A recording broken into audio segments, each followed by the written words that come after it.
এদিকে এবার বারাসাতের অগ্নিদগ্ধ কারখানা পরিদর্শনে গেলেন প্রদেশ কংগ্রেস সভাপতি শুভঙ্কর সরকার। সেখানে গিয়ে গোটা এলাকাটি ঘুরে দেখেন তিনি। কথা বলেন দমকল আধিকারিকদের সঙ্গে ও স্থানীয় ক্ষতিগ্রস্ত পরিবারগুলির সঙ্গে। ক্ষতিগ্রস্ত পরিবারগুলির পাশে থাকার আশ্বাস দিলেন প্রদেশ কংগ্রেস সভাপতি। এর পাশাপাশি ঘটনাস্থলে গিয়ে একাধিক প্রশ্ন তোলেন তিনি। জনবসতিপূর্ণ এলাকায় অত বড় কারখানা থাকার পরও কেন সেখানে যথেষ্ট অগ্নি নির্বাপন ব্যবস্থা ছিল না সেই প্রশ্ন তোলেন তিনি। এমনকি ঘটনার পিছনে নাশকতার কোনো ছক ছিল কিনা সেই প্রশ্নও তুলেছেন প্রদেশ কংগ্রেস সভাপতি। গোটা ঘটনার যথাযথ তদন্তের দাবি জানিয়েছেন তিনি। প্রসঙ্গত, শনিবার সন্ধ্যায় বারাসাতের একটি কারখানা এবং কয়েকটি গোডাউনে ভয়াবহ আগুন লাগে। মুহূর্তের মধ্যে বিধ্বংসী আগুন ছড়িয়ে পড়ে চারিদিকে। খবর পেয়ে ঘটনাস্থলে পৌঁছয় দমকলের 20টি ইঞ্জিন। সারা রাতের চেষ্টায় আগুন কিছুটা নিয়ন্ত্রণে এলেও এখনও আগুন সম্পূর্ণ নেভানো সম্ভব হয়নি বলে খবর। আগুন লাগার সঠিক কারণ এখনও জানা যায়নি। আগুন সম্পূর্ণ নিভে গেলে জানা যাবে ক্ষয়ক্ষতির পরিমাণ।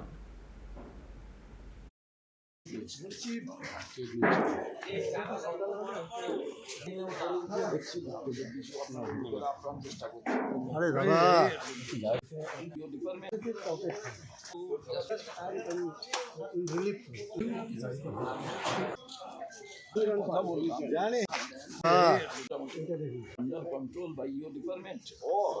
ফায়ার ব্রিগেডের অফিসারদের আধিকারিক যারা আছেন তাদের জিজ্ঞেস করলাম যে আপনারা কি কন্ট্রোল করতে পেরেছেন, এবং আপনারা জল ছাড়া অন্য কেমিক্যাল নেভাবার জন্য যে ফোম ইউজ করা হয়, বিভিন্ন ধরনের যে নিউ টেকনোলজিকে ব্যবহার করা হয়, সেটা কি করছেন? ওনারা তার সদুত্তর দেননি। এবং আমি মনে করি যে কালকের এই ঘটনার পর ইমিডিয়েটলি পাশাপাশি বাড়ির যে ক্ষতি হয়েছে তাকে বন্ধ করার জন্য এই রকম একটা বড় আগুনকে নেভাবার ক্ষেত্রে কেউ কেউ বলছে আমরা যখন খবর দিয়েছি তার 2 ঘন্টা পরে ফায়ার ব্রিগেড এসছে, কেউ বলেছে না এটা হচ্ছে 45 মিনিট পরে এসছে।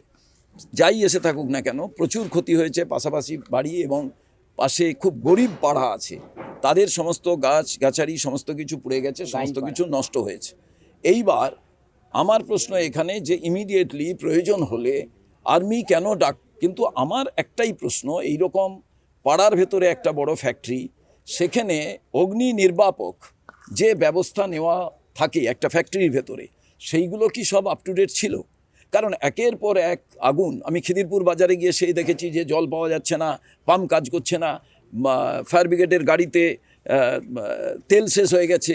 তো এই যে একটা ব্যাপার সারা বাংলায় যে যতুগৃহে পরিণত হয়েছে, এই যতুগৃহ থেকে নিস্তার কিভাবে পাওয়া, টোটালটা হচ্ছে শুধু একটা সিসিটিভি ক্যামেরা লাগিয়ে দিলে তো সার্ভেলেন্স বলে বিষয়টা হয় না। সার্ভেলেন্স মানে তার যে লাইসেন্সগুলো ইস্যু হচ্ছে সেগুলো আপ টু ডেট আছে কিনা, সেগুলো সঠিকভাবে কাজ করছে কিনা। আপনি ভাবুন তো কত ক্ষতি হয়ে গেল। এর ভেতরে যে ব্যবসায়ীরা আছেন তারা লোন ফোন নিয়ে তো ব্যবসা করেছেন। আজকে কোনো একজনের কোনো একটা কারণ থেকে যে আজকে গেছে, এটা কি নাশকতা? এটা কি শর্ট সার্কিট? এখানে কি কোনো ইচ্ছে করে কোনো ব্যাংকের লোন তার থেকে রেহাই পাওয়ার জন্য আগুন লাগিয়ে দেওয়া, না কি কারণ? এবং এই ফ্যাক্টরির পাশে ছোট একটা পাড়া আছে, এটা যখন ফ্যাক্টরির অনুমোদন দেওয়া হলো, ওই পাড়ার কথা কেউ ভাববে না?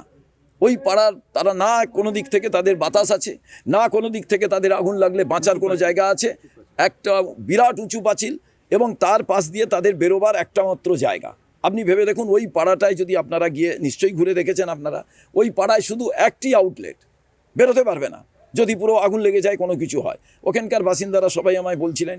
আমি শুধু একটাই কথা রাজ্য সরকারের কাছে বলবো যে একের পর এক ঘটনা থেকে কবে আপনার